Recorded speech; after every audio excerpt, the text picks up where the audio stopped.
So let's start with the next module, that is data wrangling and data exploration. Now this is something which is very important for the data analysis.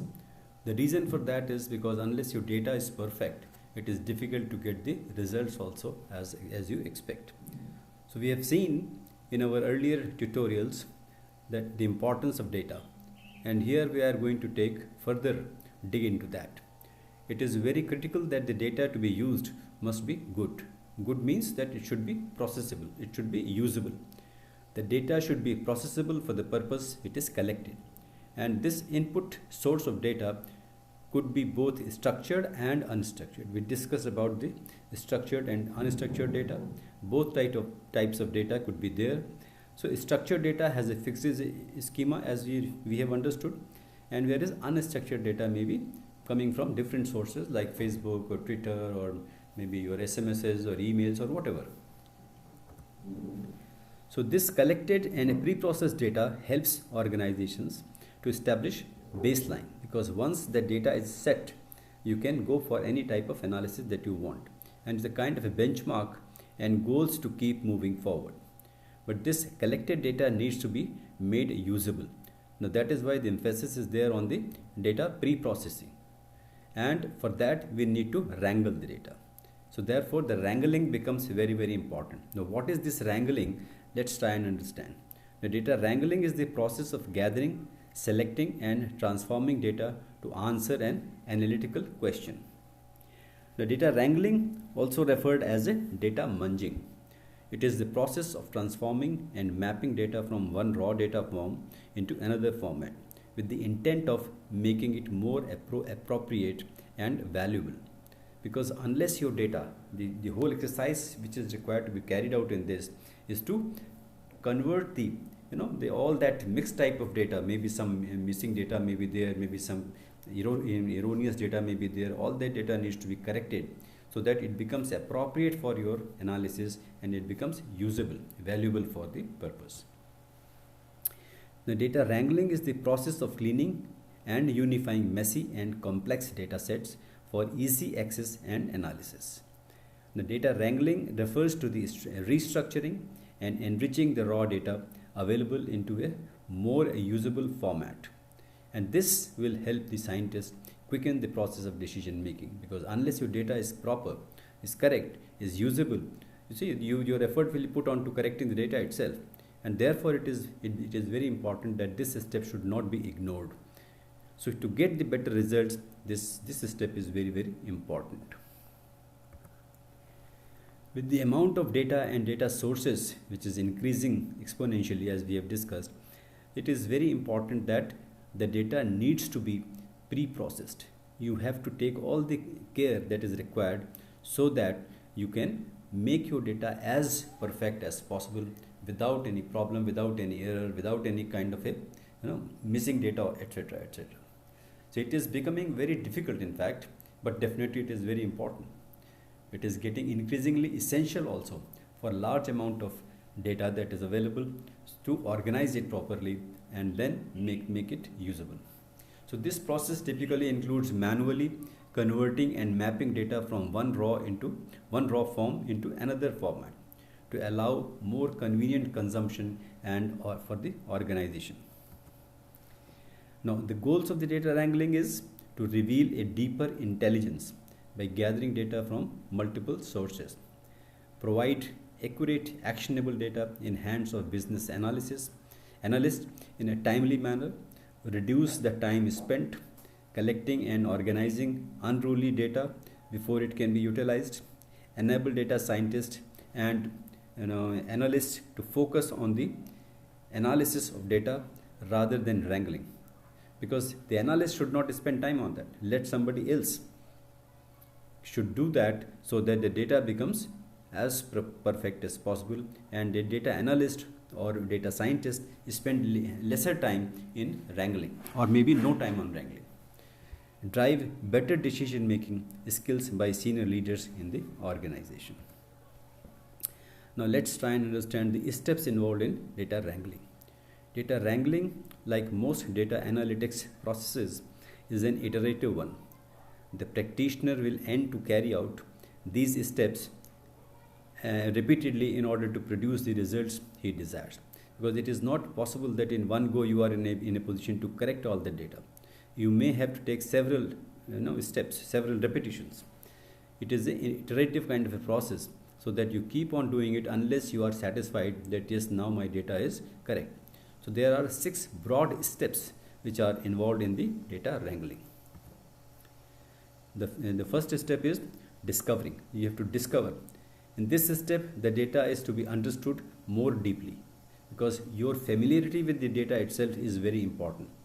Before implementing methods to clean it, you will definitely need to have a better idea about what the data is about. Wrangling needs to be done in a specific manner. Depending on the data, depending on the analysis that you want to do, you have to decide about the steps that are to be taken up, based on some criteria which could demarcate and divide the data accordingly. And these are identified as the steps involved in the data wrangling. The next step, that is structuring, is the raw data is given in a haphazard manner. In most cases, as we have been discussing about the data itself, in most cases you will find that the data is not in a structured manner. It comes in different forms, different formats, and this needs to be rectified, and the data needs to be restructured in a manner that better suits the analytical method that you are going to use there. Based on the criteria identified in the first step, the data will need to be separated for ease of use. One column may become 2 sometimes. Rows may be split if required. Whatever is required to be done. That means these are some of the steps that are to be taken. So whatever is required to be taken, and that is why, as an analyst, or maybe the person who's supposed to do this wrangling process, must be familiar enough as to what is to be done with the data, so that it becomes more suitable for the analysis. Cleaning is another step. All data sets are sure to have some kind of outliers. Now, outliers are something which definitely affect your data analysis, because they are something which is extreme situations, and they are, for some reason, they are always there. But then you have to identify that what are the outliers and how to either ignore it or correct it, or whatever action is to be done. And it may skew, because the reason for that is that it may skew the results. I mean, the results may become different, because that is the kind of effect it may have on the data itself. These will have to be cleaned for the best results. All those outliers which are there, you may have to identify and clean it up. In this step, the data is cleaned thoroughly for high quality analysis. Null values, if found there, will need also to be corrected, and the formatting will be standard in order to make the data of higher quality. Enriching. Next comes the enriching part. That is, after cleaning, it will have to be enriched. The data needs to be enriched, so that it becomes more and more usable.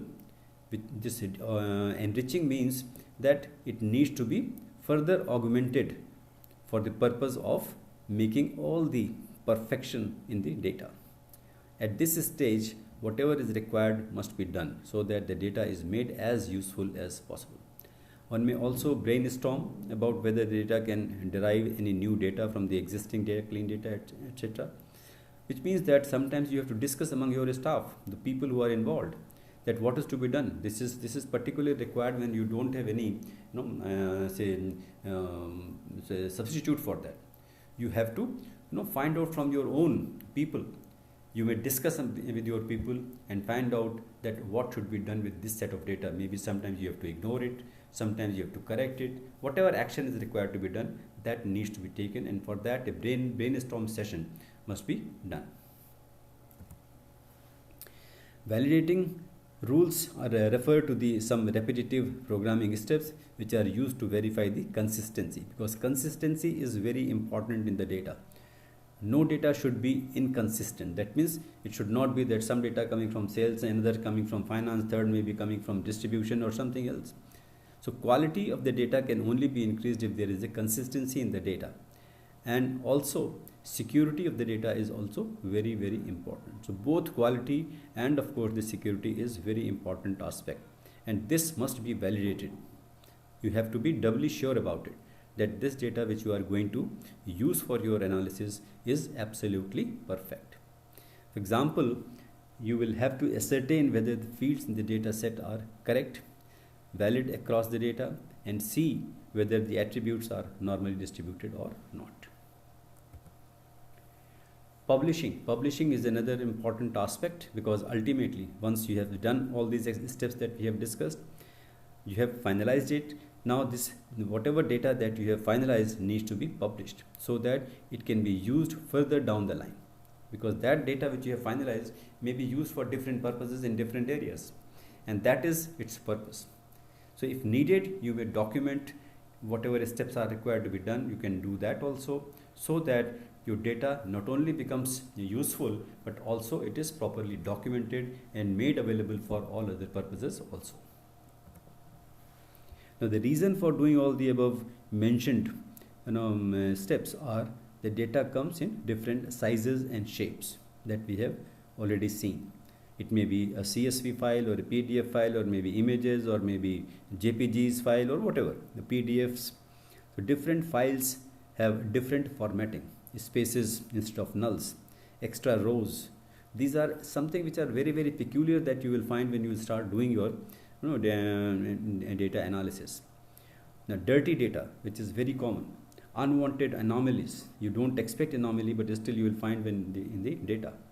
Duplications are very much found. Focus on specific problems. Always try and focus on the issues that are there and resolve them. Remove the duplicates in case you are in a position to identify. Schema matching. It must match your schema. Then most systems are not interactive, that is inaccessible to general audience. You must make it to available to all the people who are involved in that, who are the stakeholders of that.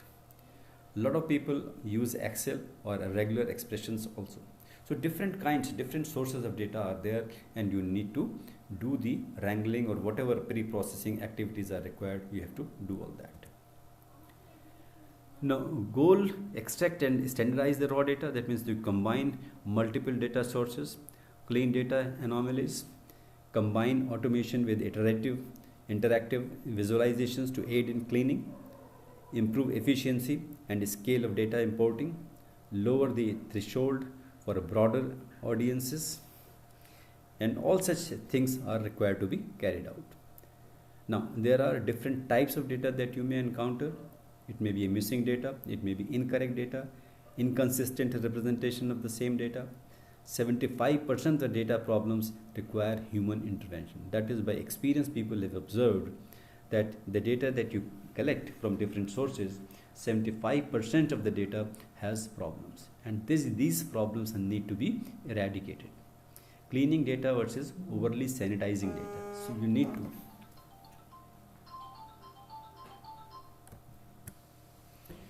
So we have seen that 75% of the data problems require human intervention, because without that it is not possible to correct that data.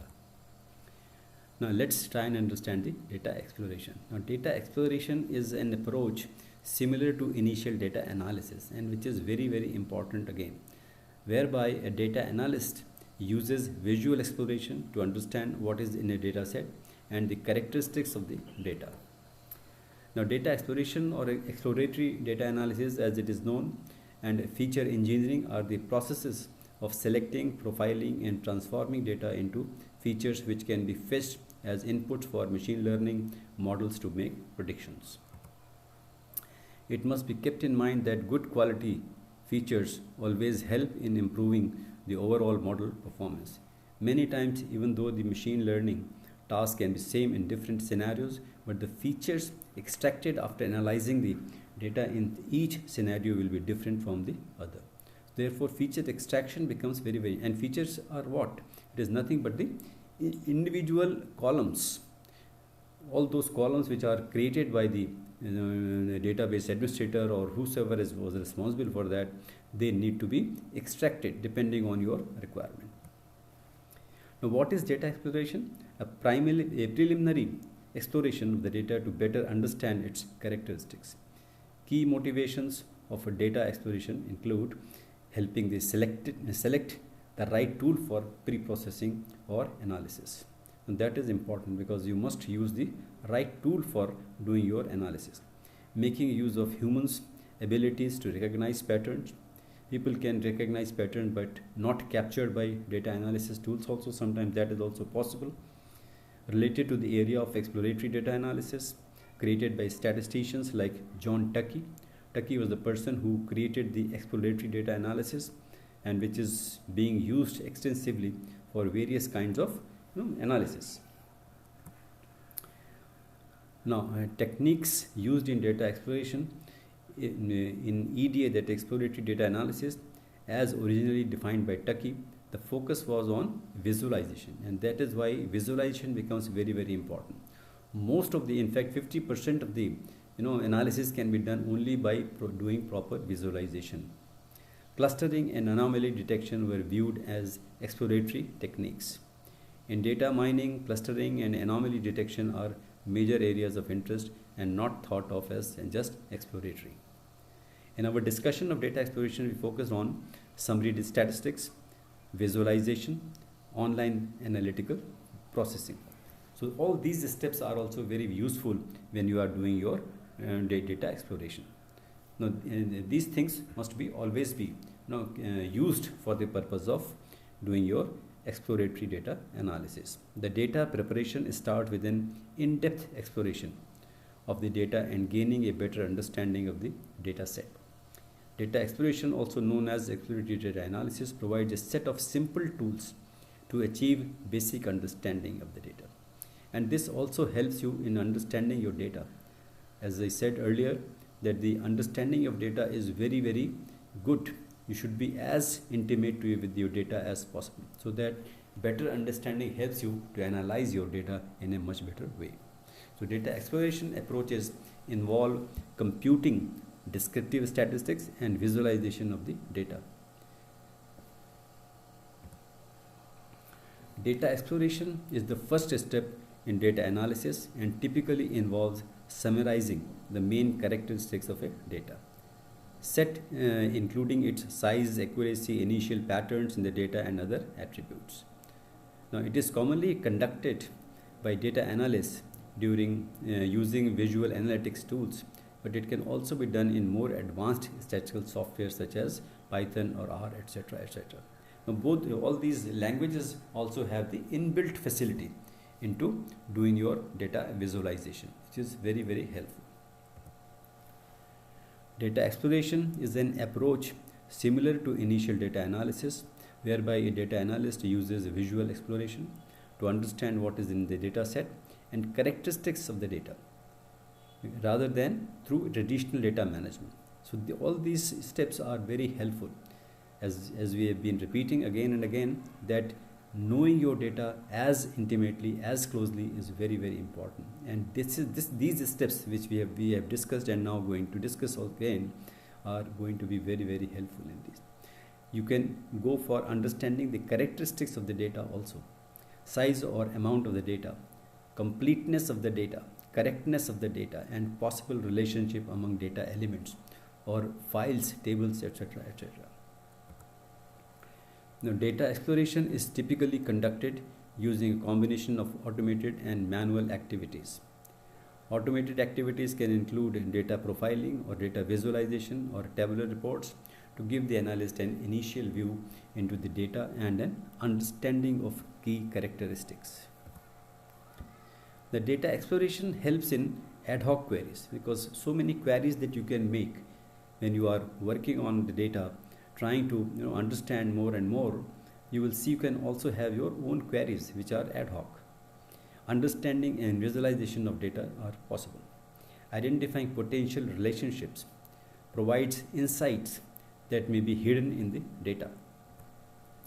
So all these are possible, and that is why in this step we have learned both data exploration and data visualization.